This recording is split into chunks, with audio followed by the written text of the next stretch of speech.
Okay, yeah, that's awesome. fine. All right, so it's noon, so we're gonna let everybody in. Okay.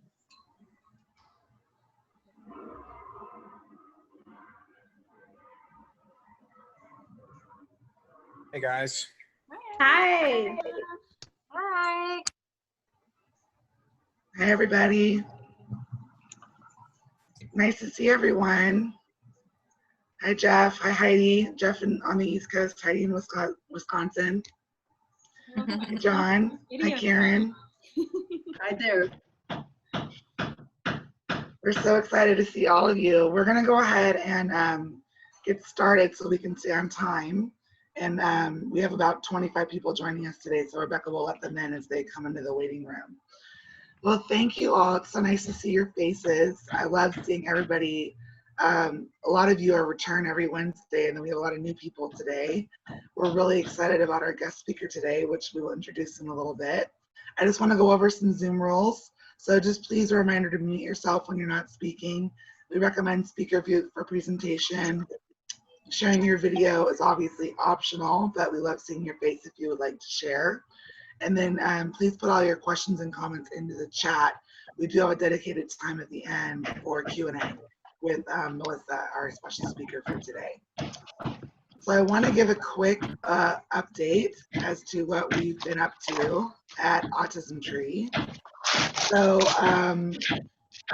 since March, since shelter in place went into effect, we have actually reached almost 293,000 people through our social media, which is pretty remarkable. Before shelter in place went into effect, you know, we're a grassroots foundation based here in San Diego in the Bay Area, and our reach was San Diego, the Bay Area, some East Coast because of Dana's work out there for the past year and a half.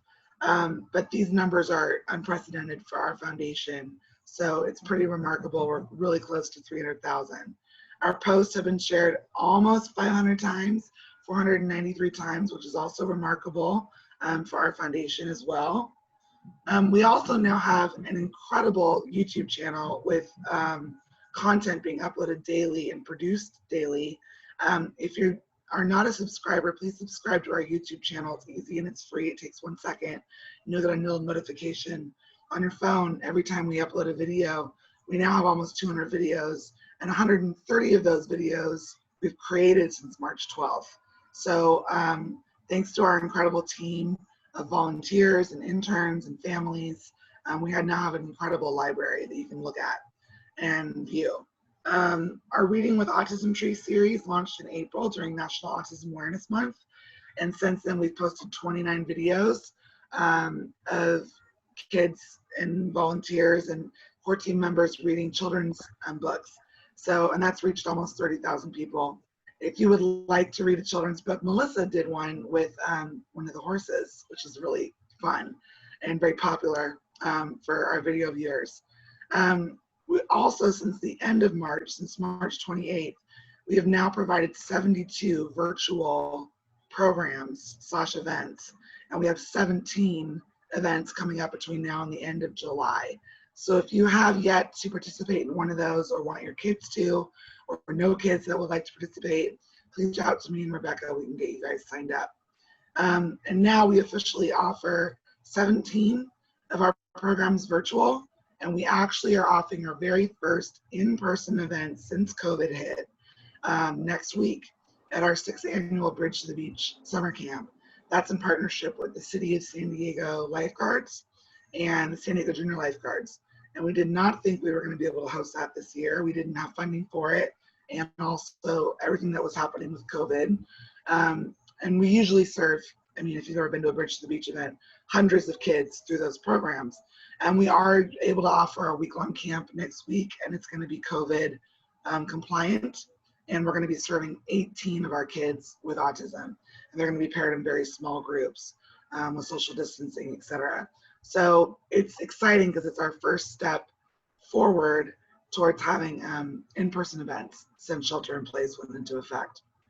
So all that being said, I want to introduce Dana Hoff, our founder and volunteer executive director, and she is going to be introducing Morgan-Sargent, our special guest speaker today. Hi, TPF family. so happy to see everybody, and just really blown away that we are in our second quarter of all of this, and super, super proud of every speaker and everybody that attends. And I feel like we're honestly learning together and making progress each time. And so I really thank you for typing in stuff and letting your voice be heard. In case you're new on here, every single time I want to reinforce that we just value each person so much at a cell level. Like, I don't know if I've told you before, but I want to bold it and underline it, that there's 724 trillion, not billion. Sometimes I say billion, but it's trillion, sorry. It's trillion cells are in each of our bodies. And that just makes everything possible. It makes everything incredible. And, you know, we started the foundation 16 years ago, and I feel that this time, and I'm wondering if you guys do too, is just very transformational in a lot of ways that I really can't articulate. But the more that I'm present, the more that I actually kind of reflect and grow. And I didn't feel like me and Melissa had enough time together. She's done so much work for Autism Tree since 2015, and I certainly know about it and see it, but we've never really had like one-on-one time together. And so yesterday, Melissa was awesome to make time for me to come out to her farm, and it was far past my imagination of how much it would make me think about Melissa. So many things, all because of you sharing so much. So I really encouraged Melissa today to share more about her, because her story inspired me personally so deeply.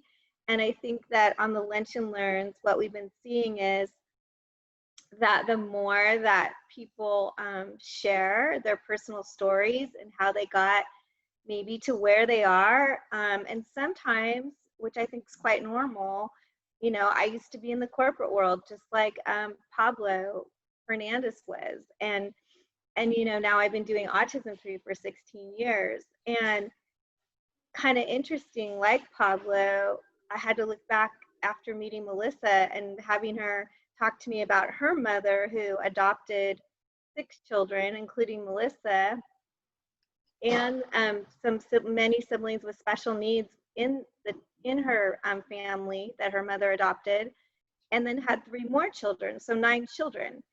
And just how Melissa was so beautiful to share all of that with me yesterday, and then make me realize, yeah, I'm adopted too, and it's not something I usually really talk about, but it definitely has a lot to do with who I am. And my mom, growing up, always told me that I had the gift of mercy, because from a really young age, like preschool for sure, I would always run up to people when they were sad or crying, usually at our small church, but sometimes just when we were out and about, I might run up to somebody and I would hug them, but in a way that was saying, I know you're sad. And my mom was really, really wonderful to tell me that was good that I was doing that, and that it was okay, and that was the gift that God gave me, was to have mercy.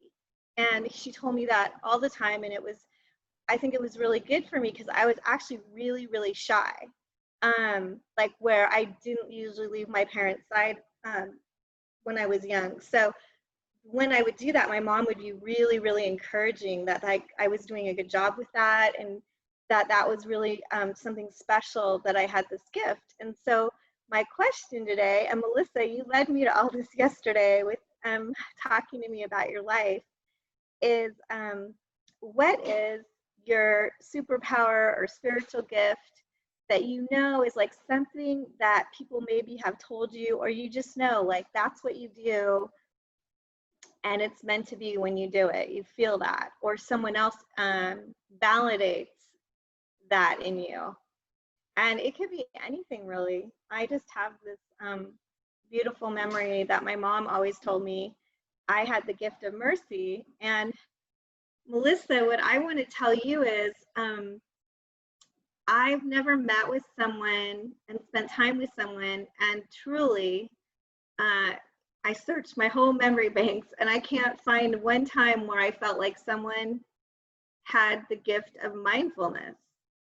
And you completely personally got me on that track. I thought, you know, Melissa is able to do so much, from working with juvenile children that are in the prison system that come out to her farm, sharing that in detail, to working with memory care units and hospitals, and of course our Autism Tree families.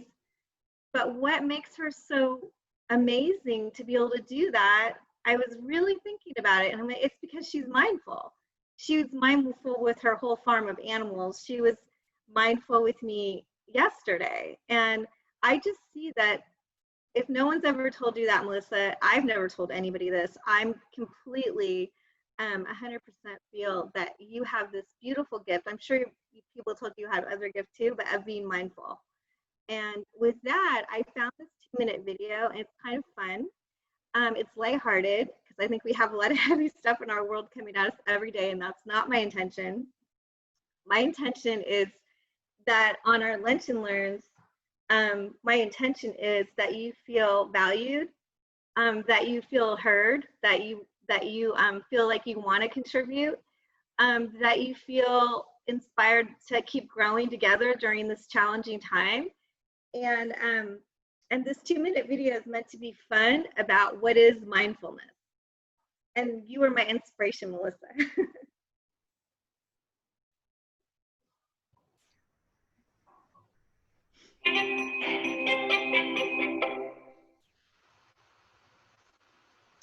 You may have heard this word mindfulness. It's become something of a buzz phrase of late. I'm going to give you one simple, serviceable definition, which is this. Mindfulness is the ability to know what's happening in your head at any given moment without getting carried away by it. Imagine how useful this could be. Just as an example, driving down the road and somebody cuts you off in traffic. How do you normally react? I think most of us, we normally react by having a thought, which is, I'm pissed. And then what happens next? You immediately, habitually, reflexively inhabit that thought. You actually become pissed. There's no buffer between the stimulus and your reaction. With just a little bit of mindfulness, in that same situation, you might notice my chest is buzzing, my ears are turning red, I'm having a starburst of self-righteous thoughts, I'm getting angry. But you don't necessarily have to act on it and chase that person down the road, screaming at them with your kids in the back of the car thinking you've gone nuts. Now, you might be thinking, don't I need to get angry sometimes? Aren't I justified? I would say yes, but probably not as much as you think. The proposition here is not that you should be rendered by mindfulness into some lifeless, non-judgmental blob.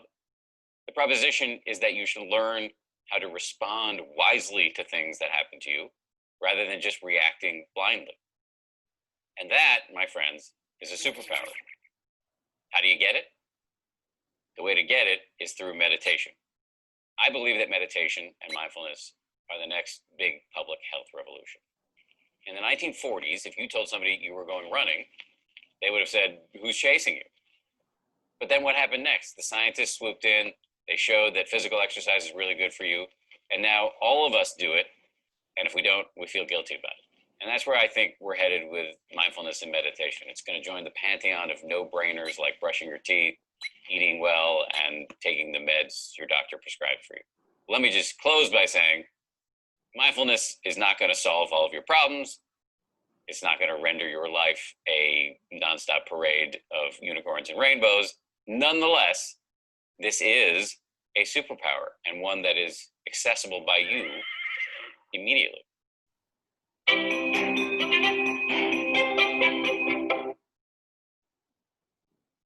I just thought that was a fun video to kind of capture how we can, you know, make decisions in a more lighthearted way sometimes. And Melissa, just the time I spent with you yesterday and all the different things you shared. I feel like you've got that down more than the average person, and you inspire me to really think about how I respond to things sometimes.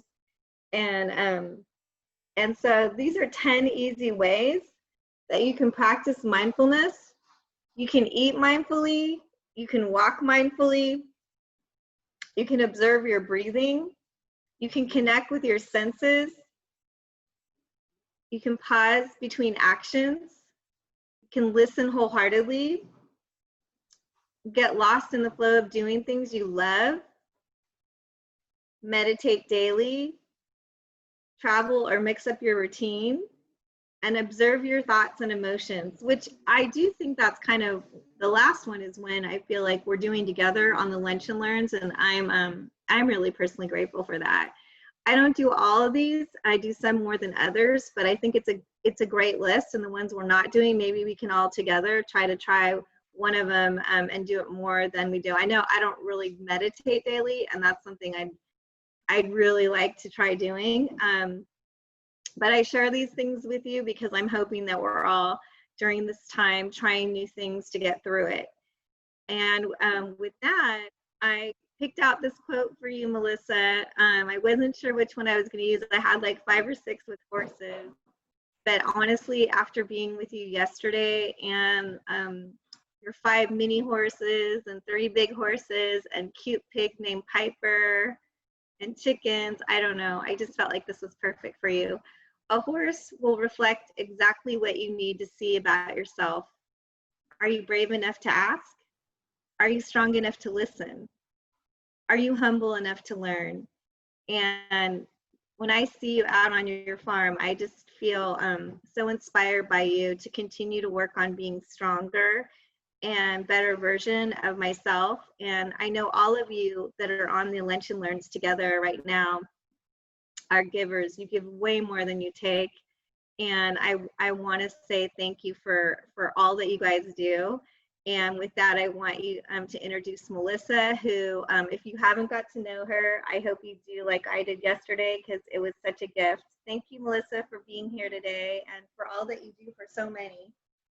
Oh, thanks for having me. I'm so excited to be here and to be able to share with everybody what we do and what we've done and what we hope to do in the future, as well as a little bit about me. It was really nice to have Dana out yesterday because like she had said, we've been together since 2015, working together. I really, really love that our program can service any and all. Our goal with working with Autism Tree was to service their community kiddos and families. And one way we were able to start doing that was the girls' summer art camp. We went our first year and the kids got to paint the horses. We also brought our donkey one year, Millie the donkey. So everyone got to paint them, they got to lead the horses, they got to pet them and just be close with them, learn how to be safe around them. We also bring colored horseshoes so they can make a fun horseshoe craft as well that they get to take home after. And then another event that we did is last year we did the Blue Horizons airport event. That was our first time doing it, and it was super fun. It was really nice to be able to show the kids that you could possibly see a horse at an airport and it not be something so strange and weird. It's not just a dog you might see or something. There are service horses. So that was nice, and it was nice to have them be able to be a little calm. Some of them came up to us and they were a little nervous, a little excited, and that was just a nice calming buffer. So that was really nice and fun. And our next workshop that we went to Autism Tree with and presented them was to have a workshop where we had kiddos come to the farm and learn about the horses. So they get to learn how to put halter on, how to lead them, how to ask them to stop and go, to play games, follow directions, work together, but they get to do it independently. So they get to be paired up with a horse and a handler and brush the horses and, interact and learn on a different level and be out in the fresh air and stuff. So that's been really, really nice. We did 3 last year, and then this year, unfortunately, we've had to switch over to doing virtual, but honestly, our first one we did was really good. Everyone enjoyed it. We have another one that we're doing this Saturday too, so I'm excited for that. And then basically about Heart and Hooves, it's my heart and my soul. I started Heart and Hooves Therapy because, like Dana had mentioned, I was adopted. Previously, before I was adopted, I was in foster care. My mom was a foster parent for 35 years, and she took in many, many children with special needs. She adopted me, and then there's 5 others, so total 6 adopted, but she had 3 older kids already. So my growing up, my mom taught me anybody with any disability, any kind of ailment could do anything a normal person could do. It's just a little tweak and a turn and a twist, and you just have to do it a little different. So with me growing up that way, I just immediately, when I got into horses, I knew that that's what I wanted to do for my give back to my community, to my world, was something with horses and something helping people that had disabilities, children, you name it, we could help you. So I became a teen mom when I was 17. I had my son. So things were a little hard for my husband, my boyfriend then, but my husband now. But we made it work. We had some more children. You know, life grew and changed. And this November will be 6 years that we have the nonprofit. So 6 years ago, I decided, you know what, it's time. The kids are older, they're in school, they don't need me quite as much. So I developed my program, and we started out with just 2 mini horses. It was just Chips and Tori. And we had an on-site program where we have children and adults, any age and ability, come out and they learn about the horses in a safe, fun environment. We incorporate educational aspects to it. We work with OT, PT, speech therapists, ABA, RDI therapists, and counselors and stuff to come up with a plan for all of us to work together to have the goal of your child or your adult child achieving stuff, but in a fun way that's just different than the typical. And so through this whole time of starting that came our offsite portion. A lot of places don't get to have horses come. They get to have the therapy dogs and stuff, which is great and fun, but having a horse come is a little different. So through the years, we've added more animals. We have 4 mini horses, 1 mini donkey, a miniature goat, a mini pig now, 7 chickens. We also have 3 full-size horses, 2 dogs, and a cat that are a part of our family too. And all of these animals are my family's personal animals that we have specially trained to be able to work with children and adults. So basically our chicken coop is a really fun learning tool because we don't want the kids to go running around and they're chasing the chickens. We want them to learn how to catch them appropriately.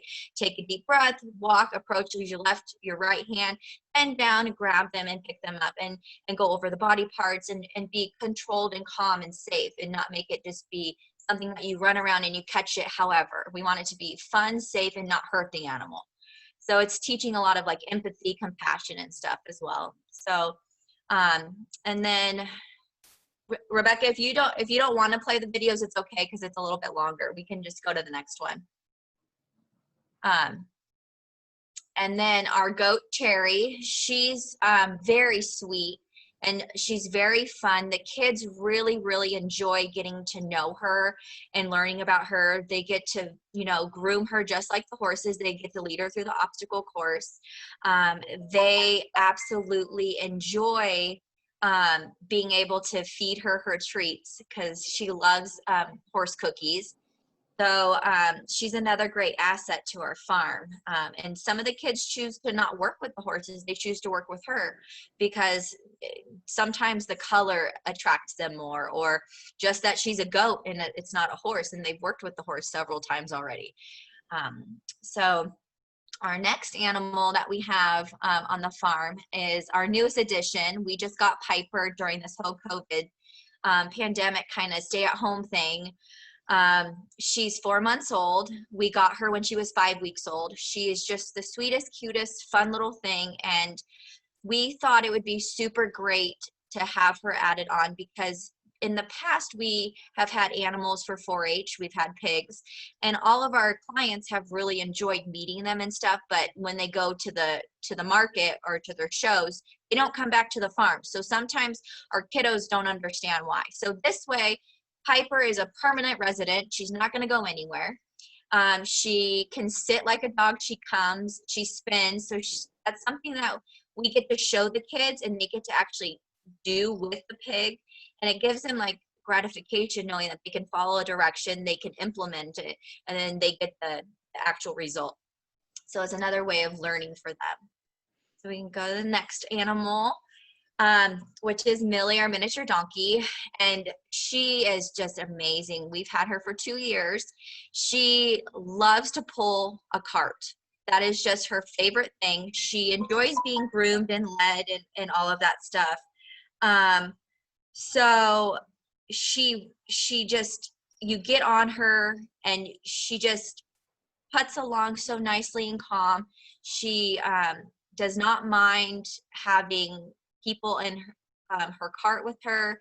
And what the therapeutic driving does for our kiddos and clients that may not be able to ever ride a horse, it gives you the same simulation in the movement that you would feel when you're on the horse. So it's very nice for our kiddos that can't get on a horse.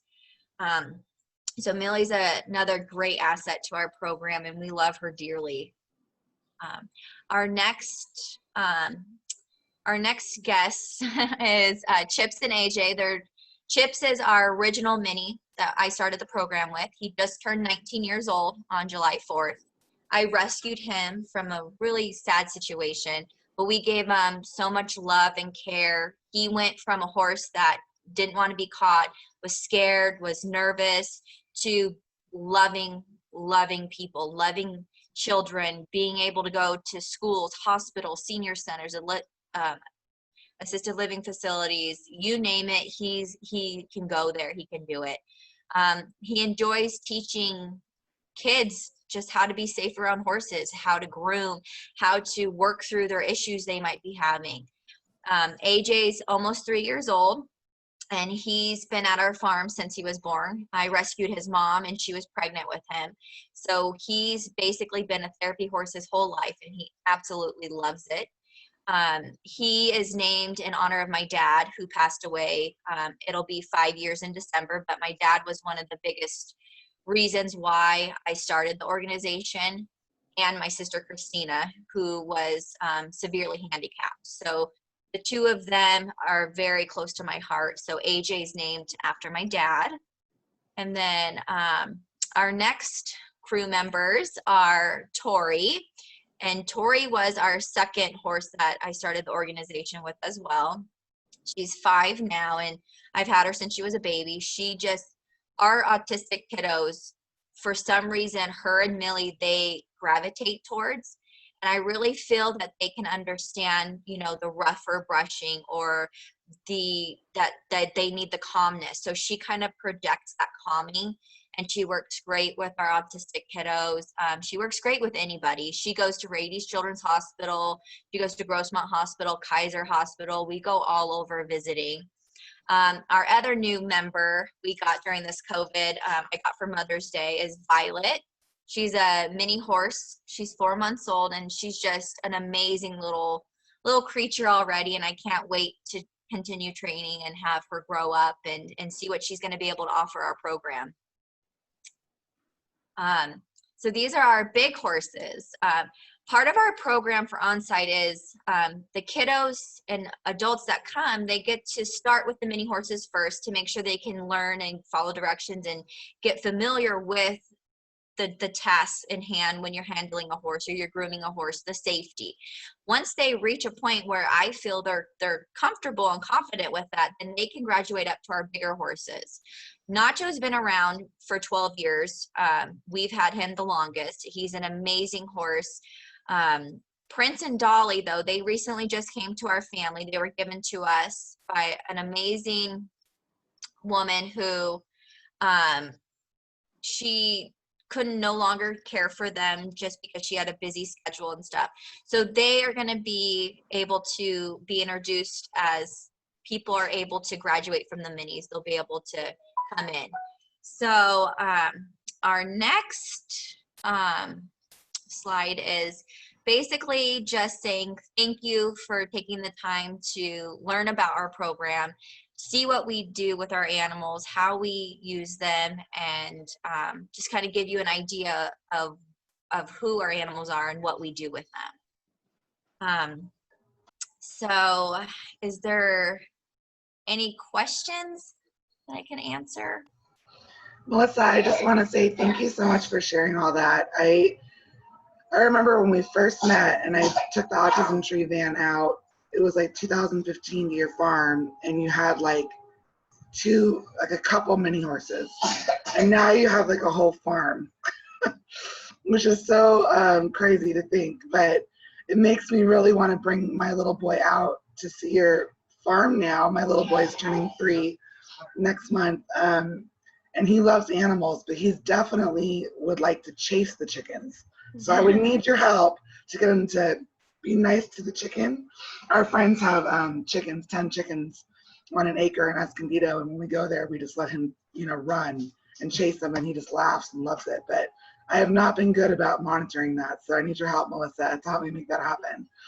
I'd love to open it up now for anybody that has questions for Melissa or would like to make any comments about, what she's doing. Oh, Rebecca Wilcox says, where are you located? Sorry if I missed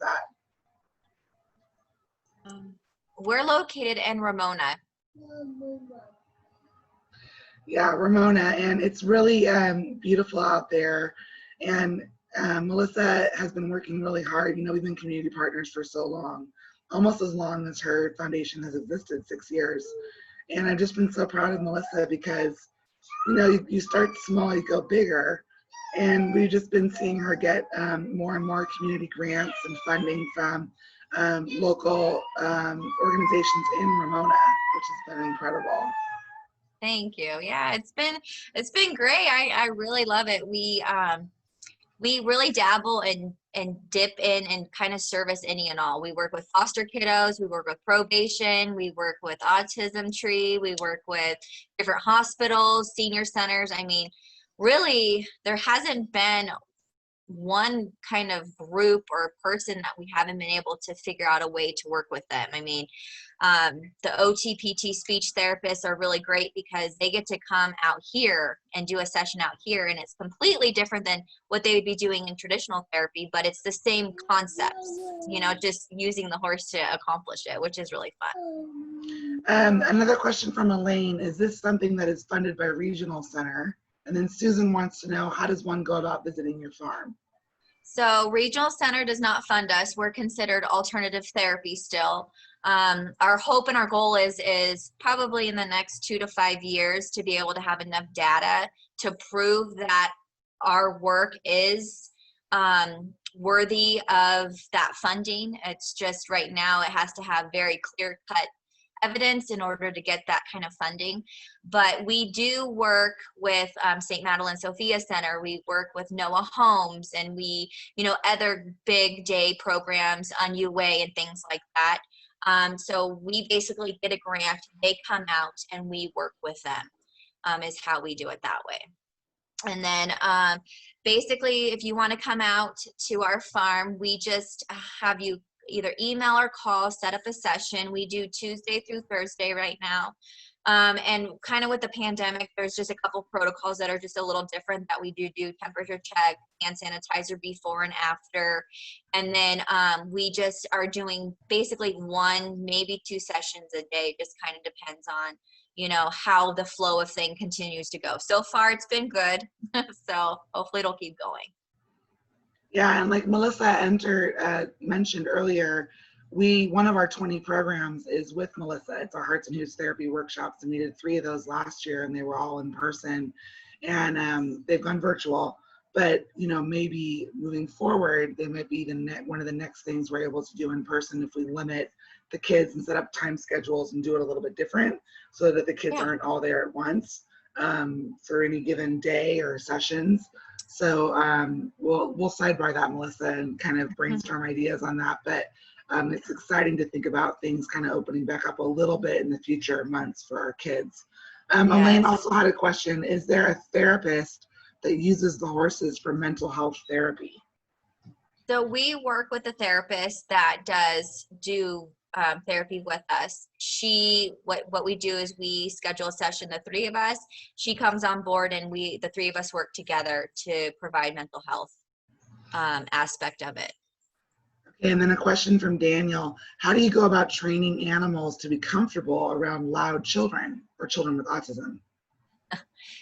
Lots and lots of desensitizing. We go all over. I mean, they go in elevators, they go in public places, we go around loud, noisy things, and it's consistent training. So every single day I have my hands on the horses. When I'm on vacation or I take a break, I have volunteers that come and they do the same training regimen. We have practice IV poles, wheelchairs, walkers. We simulate things that could possibly happen just so the horses are always ready and prepared, so that way they are really good. And then part of the child coming out here, and if they are loud, is teaching them how to be able to use a different kind of voice when they're around the animal, and try to teach them empathy and show them that, oh, you know what, that hurts their ears just like this hurts your ears, and you kind of get something that catches their eye because it might relate to them. I think that's so, everything you're sharing, I mean, I already knew this, Melissa, but all that, many of our parents will know on this call, that our kiddos, these are the kind of skills they're learning in their speech therapy at school, or in their OT therapy, or in their ABA, but to be incorporating it with animals in the setting of a farm or a ranch, or being outdoors is, in my mind, so much more impactful. I mean, it would be really incredible. I'm excited. I know you're going to collect that data so that you can be data, proven as a therapy. And for many of you that may or may not know, we host a neuroscience conference every year in La Jolla in San Diego. And one of my most favorite speakers we ever had was Rupert Isaacson, and he lives in Austin, Texas, and he has a farm there. And he grew up around horses and riding horses. And then he had a son who was severely autistic, and never thought to put his son on a horse because he thought it was too dangerous because of his son's behaviors. And then one day put his son on a horse, and it was life-changing for them. And now he has a full ranch and is doing the same thing, Melissa, where he's trying to get data to prove the therapy so that it can be funded through insurance and things like that. And it's a really big movement right now, Yeah, I mean, that's the thing. It's when you come out and you see your kiddo, or you see a family member doing something that an atypical kiddo does with little tweaks and turns, your heart just gets so full, and you're like, wow, it is possible.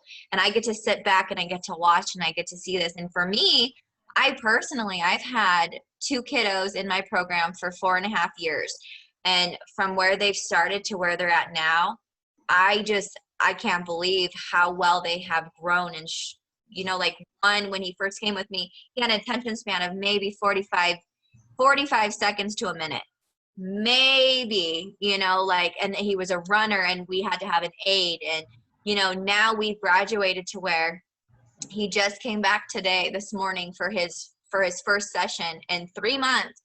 He was also diagnosed nonverbal, and through the years he started talking more. Came back, hi, Miss Melissa, and I'm like, oh my gosh, wow, okay, how are you?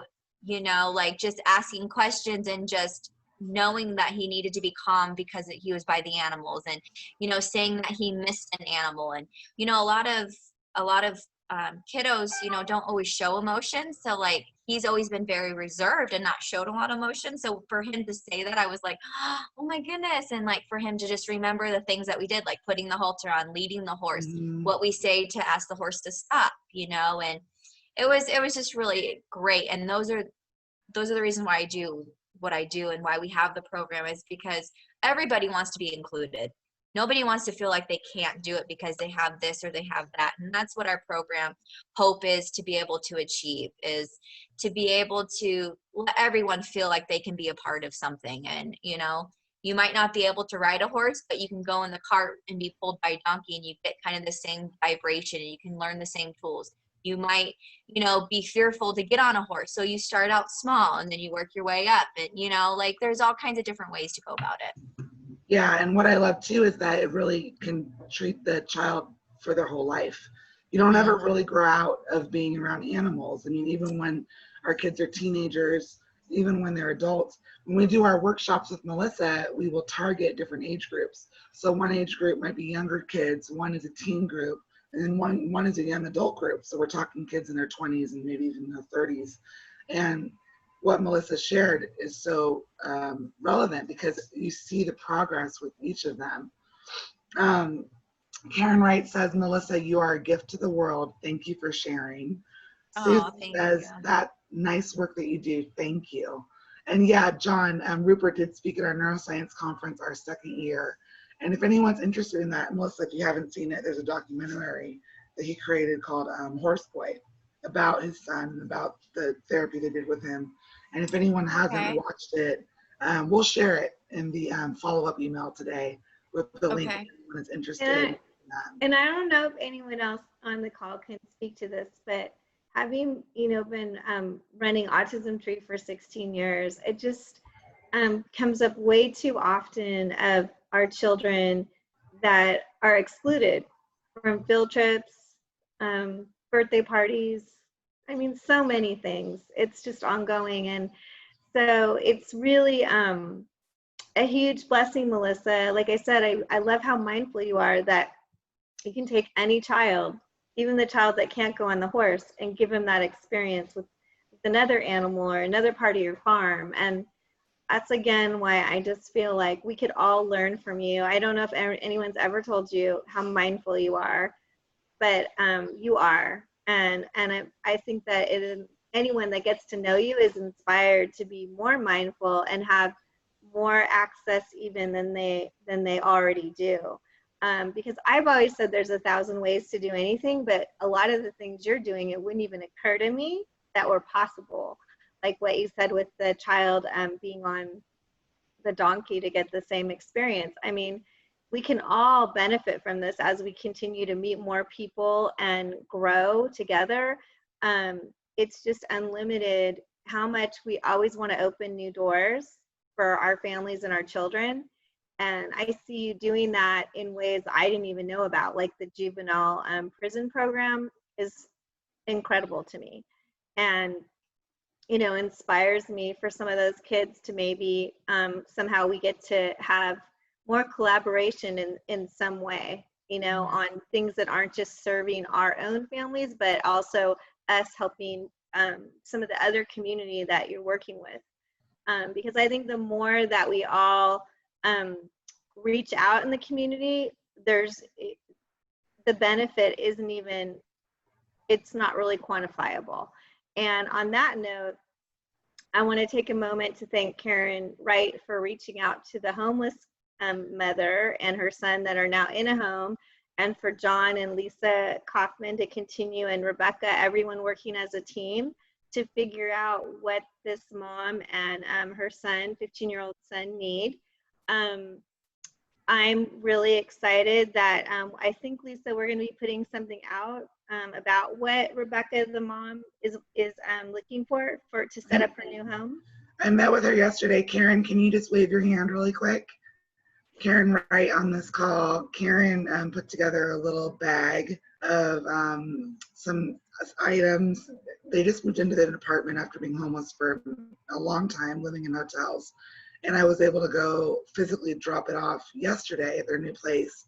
And I asked the mom to put together a list of 10 things they really need right now to make their new place a home. So with her permission, she said I could share that list and share a picture of them. So we will be sending that out and posting it, and we can also include it in the follow-up email for today if anybody would like to help this one family. But everything Dana was sharing is very relevant. I've been working Autism Tree 12 years. There's no crossover. We have kids that have autism that are homeless, that have cancer, that are in the juvenile system, that are foster kids. I mean, there's no crossover with autism, so we serve kids from every kind of group, and this is just one of them. And so, and Melissa, I know that that's what you grew up doing, seeing your mom as an example of that, of serving any child that needed help, no matter what their label was. And that's what we try to do also at Autism Tree as well. So yeah, if you would like to help this family, they have a place in Point Loma, so we can figure out, you can ship stuff to them or get it to me and Rebecca, and we can get it to them personally. But they're kind of starting from nothing. So I have a list of pretty basic items like a kitchen garbage can and a toilet scrubber on up. So if anybody wants to help with that, we'll send that in the follow-up email today. And huge thank you to John Hickey, who also identified this family who's been participating in our programs for a long time, but and have been homeless for a long time, but just managed to get an apartment. We're right at 12:46, so we're gonna end today, but I just wanna say, Melissa, thank you so much for sharing all the incredible work that you do. Today. Do you guys see it? And Dana is representing you today with her Hearts and Hooves shirt. Yes. And I love the pink shirts too. You got to get one if you don't have one, for sure. And for those of you that have more questions for Melissa, we'll put her email and her contact information in the follow-up email if you want to go out and visit the ranch or the farm. I definitely want to bring my kiddo out now to help him with the chickens. I need help with that. So I'm going to be bringing him out. Thank you guys so much, and thank you for joining us today. Before we go, Rebecca wants to take a screenshot. So if you can, turn on your camera. Everybody smile. We're going to take a little screenshot right now. Okay, everybody turn on their camera. Ready? 1, 2, 3. Beautiful. Okay, thank you. And we look forward to seeing you all next week at our next Lunch and Learn. We'll be sending out details about that as well. Thank you. Thank you. Thanks, Melissa. Thanks, everyone. So nice to see you.